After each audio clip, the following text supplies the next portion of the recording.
శ్రీ వీరబ్రహ్మేంద్ర స్వామివారి ఆరాధన కళ్యాణ మహోత్సవాల్లో భాగంగా సోమవారం మంగమూరుడి శ్రీ అచలానంద ఆశ్రమంలో కాళికాంబ సప్తశతి 701 అధ్యాయ పారాయణం ఆశ్రమ విద్యార్థులచే నిర్వహించారు. అనంతరం ఆశ్రమ నిర్వాహకులు శ్రీ పరిపూర్ణ సిద్ధానంద స్వామి కాళికాంబ సప్తశతి విశేషాలను వివరించారు.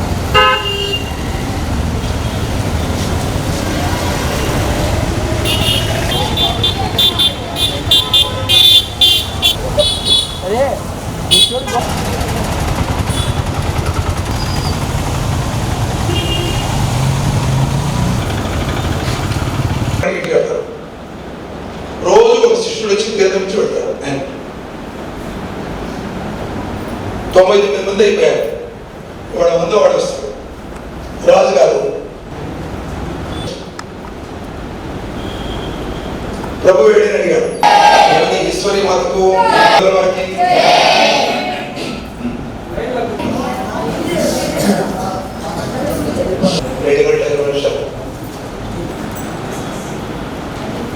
అమ్మవారి జయంతికి జపం ధ్యానం కదా వాళ్ళ రెడీ చెప్పలే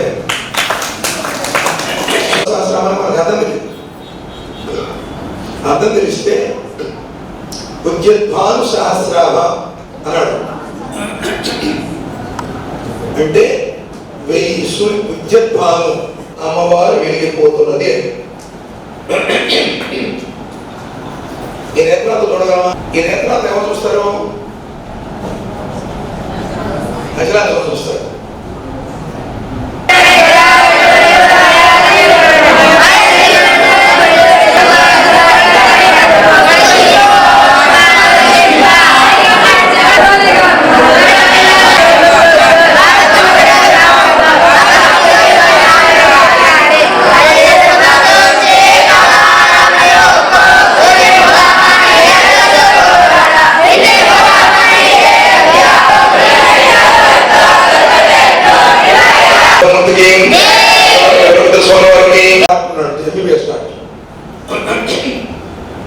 ఆయన వయసుని పూర్వ సందర్భంలో ఏమాడంటే ఆయన పెద్ద దేవుడు అంటే నమ్మకం లేదు. ఇవన్నీ నేను నమ్మన్నాడు. కల్తీ మందులు వేసి డాక్టర్ పిల్లలకి ఇవ్వడం అనుకున్నావా? నమ్మనంటే మీలాగా మేము మోసాలు చేయము, మేము చెప్పారు కరెక్ట్ అని చెప్పాడు. కోపం వచ్చింది. బొమ్మేవాళ్ళలో గుడి పెట్టిన దిగుడు బాగుంటుంది. పూర్వం దిగుడు బాగుంది. మెట్లు మీద దిగి నీళ్ళు తెచ్చుకుంటారు. గురువు గారిని గ్రామంలో అంతా మీకేం ఇబ్బంది లేదు స్వామి, మీరు ఆ బావిలోనే స్నానం చేయండి, పైకి వచ్చేది ఎందుకంటారు. అలా చేయకూడదని ఎవరు ఇదే బొంగతోటి నీళ్ళు తెచ్చుకోవాలి. ఇద్దరు ఉన్నాడు. పైకి వచ్చి బొంగ ఎత్తేవాడు. నెత్తివే నీళ్ళు పడుతూ ఉండేది. కళ్ళు తెరిచే ఉంటాడు నీళ్ళు పోయేటప్పుడు కూడా. బొంగలో నీళ్ళు ఎప్పుడు అయిపోయి ఆయనకు అర్థం తెలియదు. సూర్య నమస్కారం చేస్తుంటాడు. సూర్యుడిలో బ్రహ్మంగా కనిపిస్తూ ఉంటాడు. నేను వచ్చేది వారికి తెలియకుండా వారు స్నానం చేయడం దూరంగా కూడా చూస్తున్నాం. ఇద్దరు పైకి ఎత్తుతారు, దగ్గర చేయడం 45 నిమిషాలు ఈ చేతిలో బొమ్మ ఇలాగే ఉన్నది, ఈ చెయ్యి ఇలాగే ఉన్నది, ఆ నేత్రాలు తెలిసే ఉంది. ఆ జీవితంలో ఎవరికి నమస్కారం చేయాలి. గురువు గారి పాదాలకు నమస్కారం చేశారు. అప్పటి నుంచి ఆయనకు వచ్చే విశ్వాసం. ఈ విషయం కాళికాంబలో రాశాం. ఒక రోజు నన్ను మా ఇంటికి రావాలి ఆతిథ్యాన్ని అన్నాడు. నీకు అవి ఏంటి నమ్మకాలు లేదు కదా, నన్ను పిలుస్తున్నావు ఏంటన్నా. కానీ ఈ పుస్తకం నా పేరు పడింది అన్నాడు. దాచిపెట్టుకున్నాడు. కాళికాంబలో మీలాంటి వాళ్ళ కోసం అచలానంద వచ్చాడు. ఆయన బాగా క్లోజ్గా ఉంటాడు. మీలాంటి వాళ్ళ కోసం అచలానంద వచ్చాడు అంటే ఆయన మొదటి నుంచి గురువుగారు వైద్యం చేస్తుండేవాడు. ఏదైనా బాగా లేకపోతే నేను బొమ్మలు ఉండేవాడిని. వాళ్ళ కంపౌండర్ చేత మాత్రమే పంపిస్తుండేవాడు. మిగతా వారిలో ఒక్కొక్కరు సేవ చేస్తూ ఉన్నారు. ఆయనకి తలవుతుంది కదా. రాజవైద్యులు పిలిపించారు. తలొప్పి దగ్గర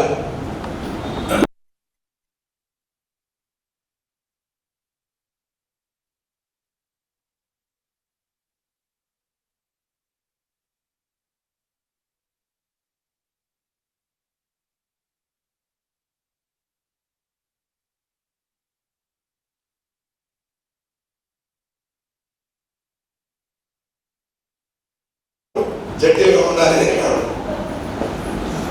ఎవరైనా నోటి ఉండమాట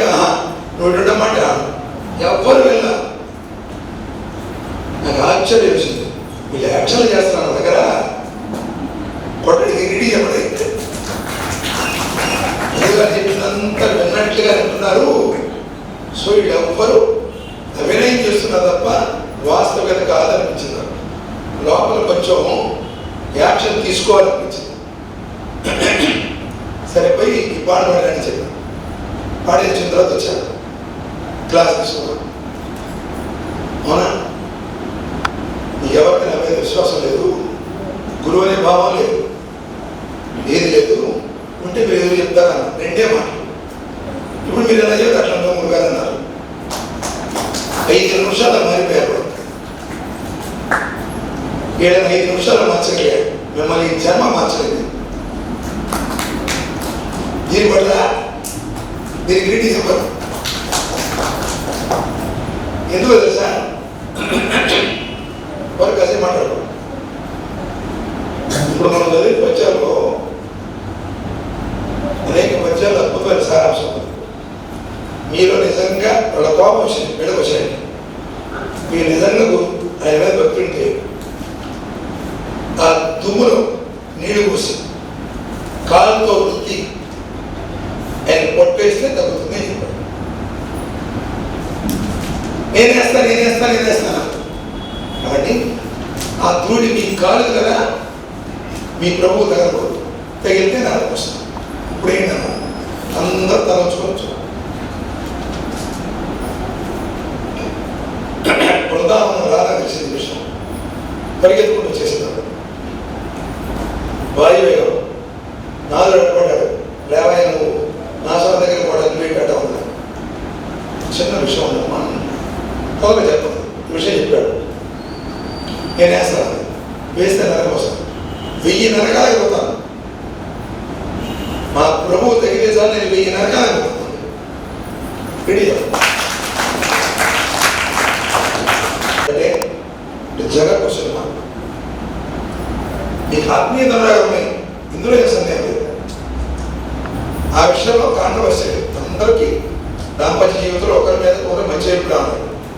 సిచ్యుయేషన్ డిమాండ్ చేసినప్పుడు, అది మనకి సంక్లిష్టమైన పరిస్థితి అన్నప్పుడు మనం నిలబడతామా లేదా కూర్చుంటాం. ఇది ఎవరికి వాళ్ళే ప్రశ్నించుకోవాలి. ఎగ్జాంపుల్ ఏమన్నా అందరికి అర్థమవుతాం. ఇది అనకూడదు, మీకు సంబంధించింది కాదు. ఇద్దరు భార్య పడుతున్నారు, మీ ఏదో కోపం వస్తుంది, అందుకని ఉపాధి చెప్తాను. వాళ్ళని చూసి ప్రతి కుటుంబం మెచ్చుకోవాల్సింది. అలాంటి దాంపత్య జీవితంలో భర్తకి దృష్టిలో వచ్చేసింది. అది అంటుకుంటే ఆడడం వస్తుంది. సేవ చేయడం మానేస్తుంది. గిన్నెలు అన్నం తీసుకొచ్చి అట్లా ఇసిరేసి పెడుతున్నాడు. అక్కడ జగ్గులను పెట్టి అలా ఎత్తి పోసి పెడుతున్నాడు. ప్రకృతి వాడు అడిగారు, నడిచింది ఇది కదా ఏంటి అని. ఆయన ఆరోగ్యం బాగుంది కాబట్టి బాగాలేదు. ఆరోగ్యం బాగాలేదు, నేను దగ్గరికి వెళ్ళను అని చెప్పాము నాతో సహా. అంటే నాతో ఎందుకన్నాను, వాడి గురుగా కాస్త చూస్తే నేను చేస్తాను లేదా కదంతే కదా. ఎవరు వాడనే పునరాలోచించుకున్నాం. పురాణాలు ఎవరున్నారు ఈ సిచ్యువేషన్లో? ఈ పిల్లలు నేను పురాణాలు ఒక చెప్పలేదు. సతీశ్వమని ఆ భర్త కుష్ఠులో ఒక మనిషి దగ్గరికి వెళ్ళి అడిగింది, నా భర్తకి ఎలా తగ్గాలి స్వామి, పుణ్యక్షేత్రాలు దర్శనం చేయి, ఆయన తగ్గుతుంది చెప్తారు. ఈయన ఎలా తీసుకెళ్ళాలి? గంపలు పెట్టుకుని గంప ఎత్తికెత్తుకొని ఆయన పుణ్యక్షేత్రాలు ఎత్తుతూ ఉంది. అవిటివాడైన భర్త 2 చేతులతో కుర్చీలో కూర్చోబెట్టాలి, వీళ్ళు కుర్చీలో తీసుకెళ్ళాలి, టెంపులో తీసుకెళ్ళాలి, ముందు తీసుకెళ్ళాలి, మళ్ళీ కారులో కుర్చీలో కూర్చోవాలి. ఇది కూడా